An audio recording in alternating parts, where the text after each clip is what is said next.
This is a story of a very dumb Lorcana deck that started with a thought about a very dumb chicken.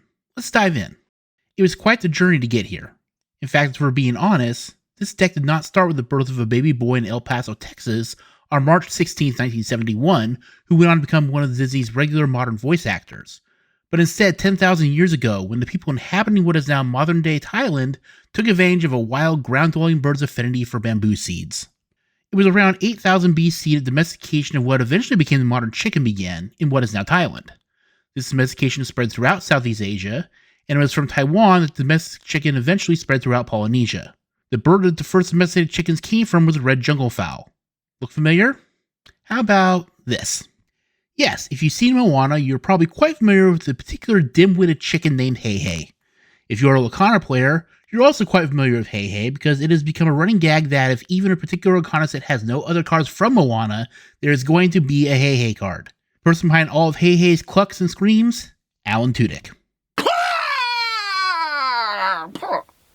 I went to Julia. My mind then drifted to Wreck-It Ralph and King Candy / Turbo, who was also voiced by Alan Tudyk. Then to Raya and the Last Dragon and Tuk Tuk, who was also voiced by Alan Tudyk. Alan Tudyk has done a lot of voice work for Disney. Could you build a deck consisting exclusively of characters voiced by Alan Tudyk, and could that deck be any good? I already mentioned Hey Hey, but there are many other Lorcana cards with characters voiced by Alan Tudyk. The Duke of Weaselton from Frozen. Weaselton! Duke of Weaselton. Duke Weaselton from Zootopia. It's Weaselton. Duke Weaselton. Alistair Cray from Big Hero 6, and he also voiced the Mad Hatter in the short Once Upon a Studio. Then there's the Iago question. While Alan Tudyk was a voice of Iago in the live version of Aladdin, all Iago cards in Lorcana featured the animated version voiced by the late Gilbert Gottfried. So if I were to build this deck, should I include Iago cards or not? I would only use the card Iago Giant Spectral Parrot, since there was a scene in the live action version where Iago is made gigantic. So in my mind, I'm calling that a crossover. I think it counts. Now there are rules you have to follow for making a deck in Lorcana's one main format, Core Constructed. Is it possible to make a valid Core Constructed deck with only Alan Tudyk voiced characters? When this video was made and the most recent set release was Arcadia's Island, no. But when I ditched the 2-color rule, I did come up with this. Now I'm not going to subject my Monday Night Lorcana League to this monstrosity. Then I realized you can load a non-standard deck into Inktable and play against its AI. Is this the same as playing against a knowledgeable Lorcana player? No.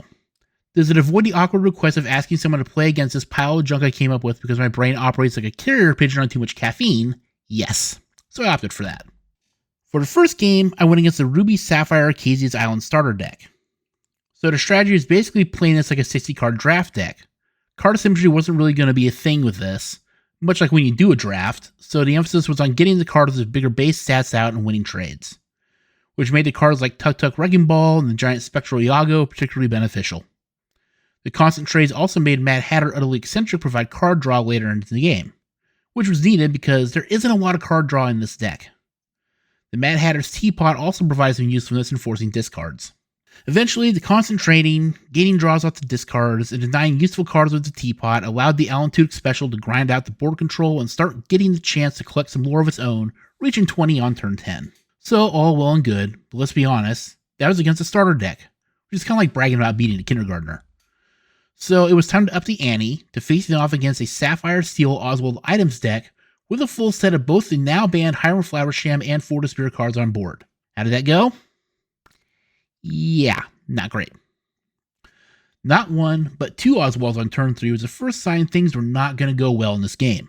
I gambled on turn 4 by not bringing out Alistair to get rid of that popsicle, instead opting to give Duke charge so that it will stay on board after challenging one of the Oswalds, which immediately came back to bite me after the AI played Hiram on turn 5 to turn that popsicle into drawing 2 cards, which then resulted in a 3rd Oswald. I think you can kind of tell where this is going.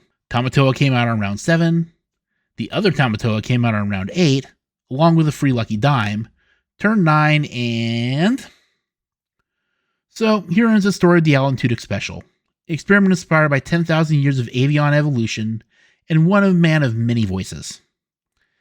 I guess maybe ultimately you can consider it a wash. Who's flying this thing? Oh, right, that would be me. Thank you for watching this bizarre experimentation with Lorcana decks. So once again, here's how the deck looked. If you have any ideas on how you would have played it different, go ahead and throw that in the comments. Love to hear from you. Talk to you later.